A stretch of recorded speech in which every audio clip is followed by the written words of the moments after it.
नमस्कार दोस्तों, स्वागत है आपका आज के इस वीडियो में। आज का हमारा टॉपिक है लास्पेयर, पासे और फिशर के सूचकांकों की गणना। ये सेम टॉपिक हमने इससे जस्ट पिछले वीडियो में लिया हुआ है और जिसका लिंक मैंने डिस्क्रिप्शन बॉक्स में डाल दिया है। आप वहां से जाकर के उसे देख सकते हैं, अच्छे से समझ सकते हैं। हालांकि आज के वीडियो और इससे पहले के वीडियो में थोड़ा सा इतना ही अंतर है कि जो इससे पहले के वीडियो में हमने जो क्वेश्चन लिया हुआ था वो बहुत ही आसान था और यह जो क्वेश्चन हमने लिया हुआ है ये थोड़ा सा उससे टफ है। और मैं आपको बताना चाहूंगा कि बोर्ड के एग्जाम में इस प्रकार के जो हमने इस वीडियो में क्वेश्चन लिए हुए हैं वह क्वेश्चन 90% चांसेस है कि एग्जाम में पूछा ही जाता है। तो आइए इस इंपॉर्टेंट क्वेश्चन को अच्छे से समझते हैं। निम्नलिखित सूचना से वर्ष 2015 के लिए आदर्श सूचकांक की गणना कीजिए।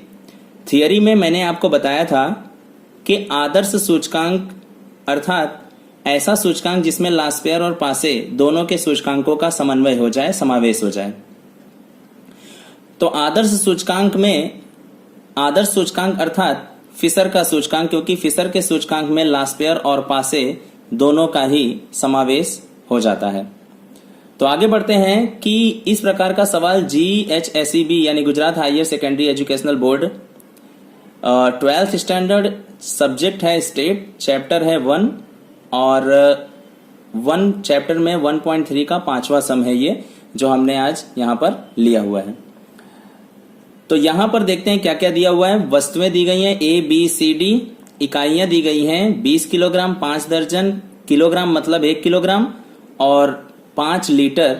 फिर उसके मूल्य दिए गए हैं, आधार वर्ष में उसके मूल्य और मात्रा दी गई है। तो आधार वर्ष में मूल्य रहता है तो हम उसको किससे डिनोट करते हैं? P0 से। और मात्रा है तो उसको किससे दर्शाते हैं? Q0 से। उसी प्रकार अगर चालू वर्ष का मूल्य है तो P1 से और अगर चालू वर्ष की मात्रा है तो Q1 से। राइट? तो ये इतनी चीजें हमें पहले से ही पता है और थियरी में हमने अच्छे से पढ़ भी लिया है, तो यहां पर हमें तुरंत लिख देना है ताकि हमसे मिस्टेक ना हो। अब हम जरा आगे बात कर लेते हैं कि ये जो इकाइयां हैं, इससे पहले के वीडियो में बार बार मैं पहले की वीडियो की बात करूंगा और क्योंकि इसमें और उसमें थोड़ा सा अंतर है। उसमें आपने देखा होगा कि अगर किलोग्राम दिया हुआ था तो किलोग्राम केवल 1 किलोग्राम का ही इकाई दिया हुआ था, यानी 1 किलोग्राम यहाँ इकाई में अगर लिखा रहे तो इसका मतलब जो भी मूल्य है वो कितने किलोग्राम का होगा? 1 किलोग्राम का। लेकिन आप यहां देख रहे हैं कि वस्तु A जो है 20 किलोग्राम उसकी इकाई दी गई है और यहां पर मूल्य दिया गया है 120 रुपए। तो मैं आपको बताना चाहूंगा कि इस 120 रुपए का मतलब क्या हुआ कि ये 20 किलोग्राम का 120 रुपया भाव हुआ और ये जो मूल्य दिया हुआ है 280 रुपए, ये भी कितने किलोग्राम का हुआ? 20 किलोग्राम का। तो सबसे पहले मैं आपको ये बताऊंगा कि इस मूल्य को आप 1 किलोग्राम का बना लोगे। तो 1 किलोग्राम का मूल्य बनाने के लिए आपको करना क्या होगा? इस 120 और इस 280 रुपए को 20 किलोग्राम से डिवाइड करेंगे। तो हम बात कर लेते हैं यहां पर 120 is divided by 20 kilogram, 20 kilogram is equal to 120 को 20 से डिवाइड करेंगे तो कितना आ जाएगा? 6 रुपीज। यानी 1 किलोग्राम का कितना हो गया? 120 इज डिवाइडेड बाय 20 तो कितना आ जाता है? 6 रुपीज। ये जो 6 रुपया आया इसका मतलब 1 किलोग्राम ए वस्तु का अगर हम 1 किलोग्राम लोट खरीदते हैं तो हमें 6 रुपए चुकाने पड़ते हैं। उसी प्रकार 280 को भी 20 से डिवाइड करेंगे तो कितना आ जाएगा? 14। ये भी हमें मिल चुका है। तो ये जो अब हम लोग यहां पर कन्वर्ट कर रहे हैं 1 किलोग्राम में, इसी प्राइस को हमें P0 और P1 की तरह आगे लेना रहेगा। और दूसरी चीज खास ध्यान रखनी है आपको कि अगर यहां किलोग्राम लिखा हुआ है तो क्या यहां पर भी किलोग्राम है, यहां पर भी किलोग्राम है क्या? बिल्कुल है। तो आपको कुछ भी आगे मात्रा में चेंज करने की जरूरत नहीं है। चलिए, जैसे जैसे आगे सवाल में हम बढ़ते जाएंगे वैसे वैसे आपको पूरा समझ में आता जाएगा और इस सवाल को अगर आप ढंग से समझना चाहते हैं तो वीडियो को अंत तक देखें बिना स्किप किए, तभी आपको ये अच्छे से समझ में आएगा, अदरवाइज कुछ भी समझ में नहीं आएगा। बहुत ही टफ सवाल है। फिर आगे हम जरा बढ़ते हैं। यहां पर कितना लिखा हुआ है? B वस्तु 5 दर्जन इकाई लिखी हुई है। तो 5 दर्जन लिखे होने से इसका मतलब यह समझना है कि यहां पर जो भी मूल्य दिए गए हैं वो कितने दर्जन के हैं? 5 दर्जन के। ठीक है, तो आपको पहले इसको कितने दर्जन का बना लेना है, 1 दर्जन का। तो कितने से भाग करना होगा, जितना यहां रहेगा उसी से हमें क्या करना होगा, भाग। तो 120 डिवाइडेड बाय 5 कितना हो जाएगा, 24। ठीक है, 120 को अगर हम 5 से भाग करते हैं तो 24 आ जाता है। फिर उसी प्रकार 140 को भी हम कितने से भाग करेंगे, 5 से। ठीक है, तो कितना आ जाएगा, 28।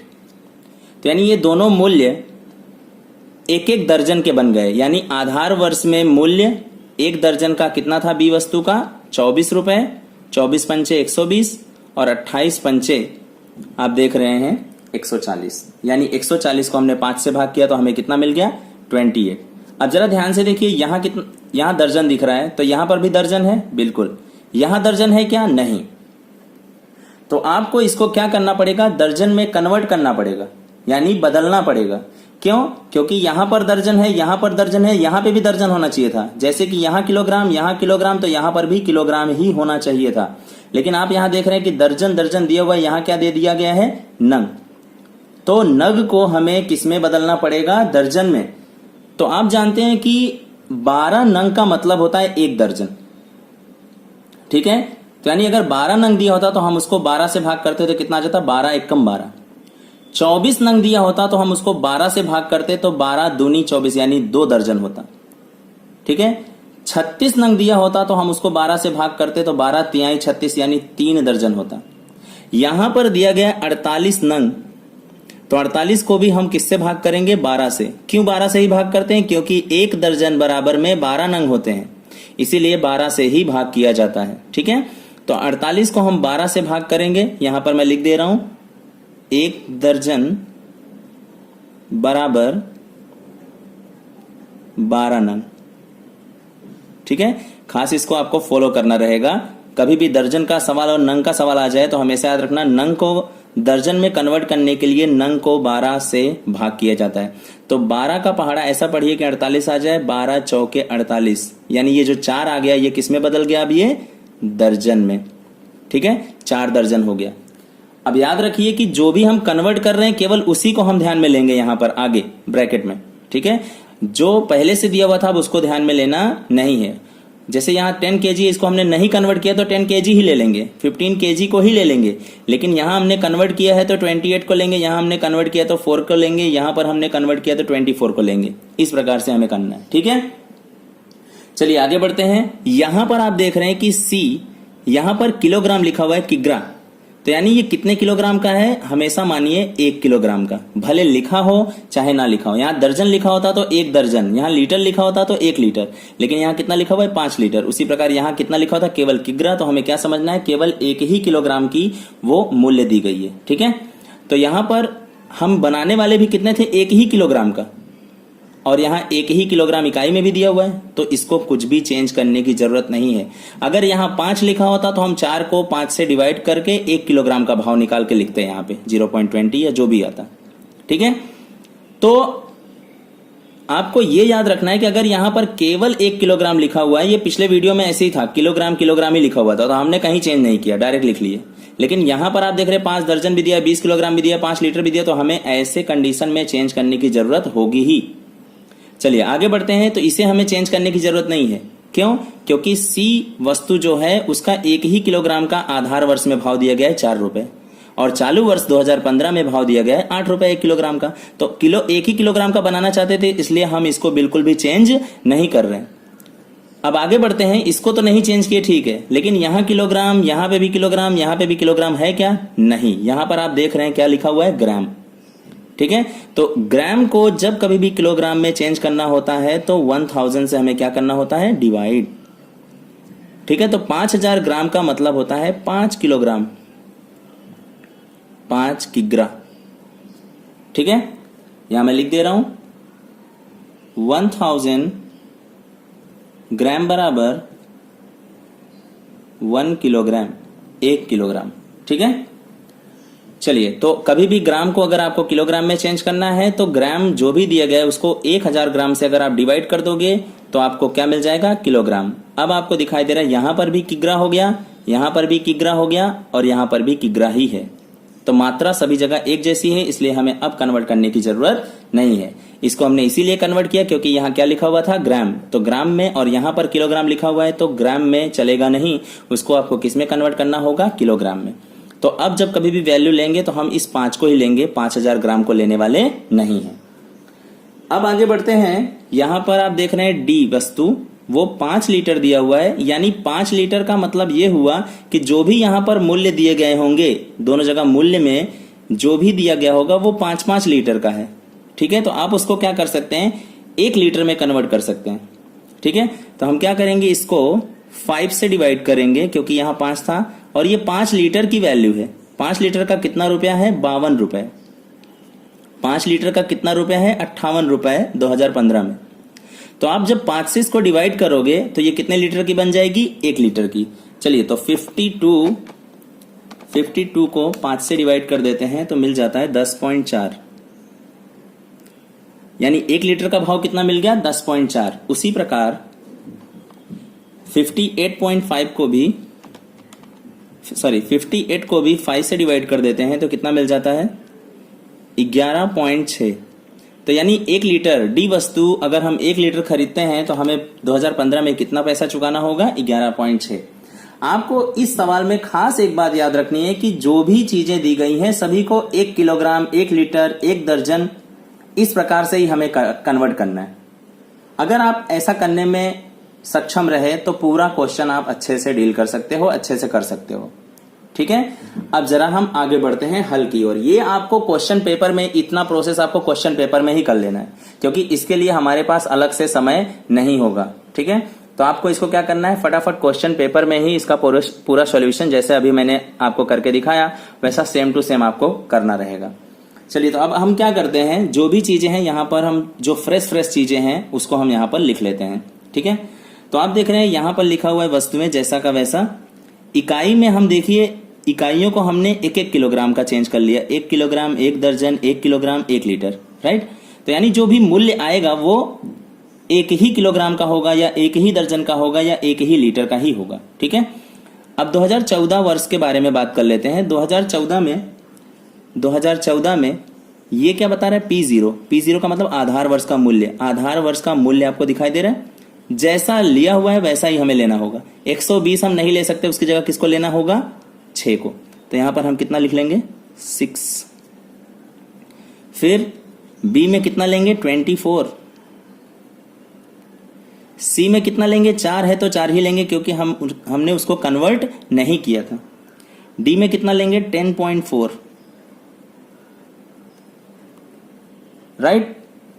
फिर आगे बढ़ते हैं क्वांटिटी की ओर, मात्रा की ओर। यहां कितना लिखा हुआ है, 10 किलोग्राम, तो हम केवल यहां से कितना पसंद करेंगे, 10।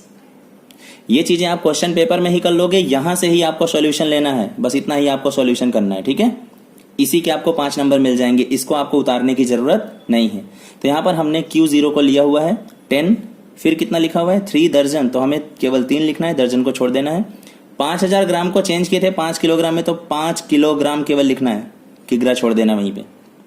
फिर आगे बढ़ते हैं, नीचे लिखा हुआ है 15 लीटर, तो केवल 15 को ले लेना है, राइट। फिर अब हम बढ़ते हैं 2015 यानी चालू वर्ष में। तो 2015 में मूल्य P1 आपको दिखाई दे रहा है, इसलिए मैंने पहले लिख लिया ताकि आप कंफ्यूज बिल्कुल भी ना हो।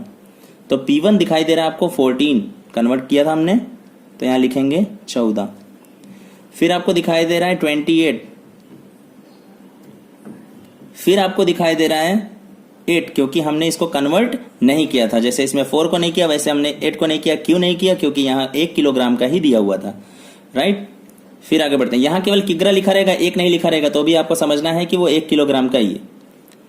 फिर आगे बढ़ते हैं, 58 को हमने कन्वर्ट किया था, 11.6 बन गया था वो, राइट। तो इतना हमने कर लिया। अब हम जरा आगे बढ़ते हैं मात्रा की ओर। चालू वर्ष की मात्रा Q1 वो कितना लिखा हुआ है, 15। फिर आप देख रहे हैं कितना लिखा हुआ है, 48 नंग को हमने दर्जन में चेंज किया था, तो 4 दर्जन, 4 लिख लेते हैं, दर्जन को वहीं छोड़ देते हैं। ठीक है, फिर 4 किलोग्राम, फिर आगे है 20 लीटर। ठीक, ये जो कुछ भी आ गया है अब इसका फटाफट हमें क्या करना है, कैलकुलेशन देना है।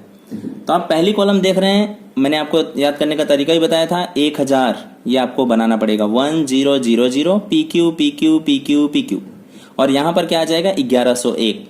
1000 की जरूरत किस में होती है, लास्ट पेयर में, और 1101 की जरूरत किस में होती है, पासे के सूचकांक में। और फिशर का सूचकांक तो दोनों सूचकांकों के समावेश से बना हुआ है, तो उसके लिए टेंशन लेने की जरूरत नहीं है। चलिए, तो अब हम क्या करते हैं, P1 दिखाई दिया, P1 और Q0 उंगली रख करके ही हमें सवाल को करना है, ताकि बिल्कुल भी मिसगाइड ना हो जाए। P1 मल्टीप्लाई बाय Q0, तो P1 की लाइन ये रही, Q0 की जस्ट बगल में आपको दिखाई दे रहा है, तो 10 इंटू 14, तो हम कैलकुलेटर की मदद से करेंगे जल्दी से। तो यहां पर मैंने कैलकुलेटर रख लिया हुआ है, चलिए करते हैं। 10 मल्टीप्लाई बाय 14 तो हो जाता है 140, फिर 3 इंटू 28 84, फिर 5 इंटू 8 कितना हो गया 40, फिर कितना लेना है 15 इंटू 11.6 तो हो गया 174, राइट। जो भी आंसर आया हुआ है इसमें हम ग्रैंड टोटल कर सकते हैं GT, यानी कितना मिल गया 438। ये क्या हुआ, एक पंथ दो कार्य, मतलब हमने गुणा भी कर लिया और हमने इसको फटाफट जोड़ भी लिया, राइट। चलिए नेक्स्ट वाले कॉलम की ओर बढ़ते हैं। इसमें क्या लिखा हुआ है P0 Q0, तो आपको P0 दिखाई दे रहा है, फिर Q0 भी जस्ट बगल में दिखाई दे रहा है, दोनों का मल्टीप्लाई करना है। तो 6 इंटू 10 कितना हो गया 60, फिर 24 इंटू 3 72, फिर 4 इंटू 5 20, 10.4 मल्टीप्लाई बाय 15 तो 156, राइट। अब इसका भी हमें क्या करना है, ग्रैंड टोटल कर लेना है, तो कितना मिल जाता है 308, राइट। फिर आगे बढ़ते हैं, नेक्स्ट कॉलम है P1 Q1, तो आपको P1 भी दिखाई दे रहा है और Q1 भी दिखाई दे रहा है, राइट। तो इन दोनों का मल्टीप्लाई करते हैं, बिल्कुल भी कंफ्यूज नहीं होना है, उंगली रख करके ही करना है। 14 मल्टीप्लाई बाय 15 तो हो जाता है 210, फिर 28 मल्टीप्लाई बाय 4 112, 8 इंटू 4 32, 11.6 इंटू 20 232, फिर से GT का प्रयोग करते हैं तो आ जाएगा 586, ठीक है। फिर नेक्स्ट कॉलम है हमारी P0 Q1, तो P0 इधर है और Q1 लास्ट में है, तो इस प्रकार से उंगली रख करके ही हमें मल्टीप्लाई करना है। चलिए, तो 6 इंटू 15 तो आ जाता है 90, फिर 24 इंटू 4 तो आ जाता है 96, फिर 4 इंटू 4 16, 10.4 इंटू 20 तो 208, फिर से GT दबा देते हैं तो कितना आ जाएगा 410। तो ये मिल गया हमें सिग्मा P1 Q0 इसका टोटल, सिग्मा P0 Q0 इस पूरे कॉलम का टोटल, सिग्मा P1 Q1 इस पूरे कॉलम का टोटल, और सिग्मा P0 Q1 इस पूरे कॉलम का टोटल। चलिए, जब टोटल मिल जाए तो हमारा पूरा काम एकदम आसान हो चुका है। अब हम लोग को क्या करना है, केवल सूत्र में रख देना है, ठीक है। तो यहाँ पर आप देख रहे हैं कि लास्ट पेयर का सूत्र मैंने लगाया हुआ है। लास्ट पेयर का सूचकांक यानी IL बहुत छोटा आपको दिखाई दे रहा होगा, IL is equal to sigma P1 Q0, यानी पहले के बटे में दूसरा, तो इससे क्या मिल जाता है लास्ट पेयर। तो 438 आपको दिखाई दे रहा होगा, 438 उसको हमें डिवाइड करना है 308 से और मल्टीप्लाई करना है 100 से, तो आपको डायरेक्टली आंसर मिलेगा 438 डिवाइडेड बाय 308 और मल्टीप्लाई बाय 100। तो हमें लास्ट पेयर का सूचकांक मिल चुका है 142.21, राइट। ये हमें लास्ट पेयर का सूचकांक मिल गया है। फिर हम आगे बढ़ते हैं पासे की ओर। पासे का सूचकांक कैसे आता है, तीसरे के बटे में चौथा। इसी सीक्वेंस में आप हमेशा सवाल को करें ताकि आपसे बिल्कुल भी गलती ना हो। 5 sigma P1 Q1 586 is divided by 410। 586 उसको हमें भाग करना है 410 से और गुणा कर देना है 100 से। तो पासे का सूचकांक भी हमारे सामने आ जाएगा 586 डिवाइडेड बाय 410 मल्टीप्लाई बाय 100। तो हमें मिल जाता है 142.92 है तो 93 ले लेंगे क्योंकि 2 के बाद में कौन है 6। 5 या 5 से ग्रेटर रहे तो उससे जस्ट बिफोर वाला एक बढ़ जाता है। फिर हम बात करते हैं फिशर के सूचकांक की। तो फिशर के सूचकांक दोनों के समन्वय से बना हुआ है, इसीलिए इसको क्या कहते हैं, आदर्श सूचकांक। लास्ट पेयर और पासे के दोनों के समन्वय से बना हुआ है। आईएल यानी लास्ट पेयर वो कितना है 142.21 इनटू आईपी यानी पासे का सूचकांक कितना आया था 142.93।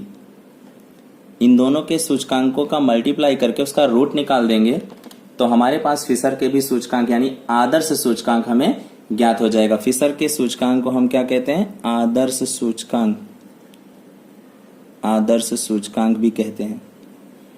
ठीक, तो 142.21 मल्टीप्लाई बाय 142.93 जो आंसर आए उसका हमें क्या करना है, रूट निकाल देना है। तो हमारे सामने आंसर आ गया 142.56 है। तो हमें कितना लेना होगा 57, क्योंकि 7 के बाद में आप 6 के बाद में आप देख रहे हैं 9 है। ठीक है, तो ये हो गया हमारा आदर्श सूचकांक। तो यानी इस क्वेश्चन में आदर्श सूचकांक बराबर में कितना आ गया 142.57, क्योंकि आदर्श सूचकांक इज इक्वल टू फिशर का सूचकांक, और फिशर का सूचकांक दोनों के सूचकांकों से बना हुआ है। राइट, आशा करता हूं कि आपको यह पूरा वीडियो अच्छे से समझ में आया होगा। अगर वीडियो आपको समझ में आ रहा है, सवाल समझ में आ रहा है तो वीडियो को लाइक कीजिए, चैनल को सब्सक्राइब कीजिए। बहुत बहुत धन्यवाद।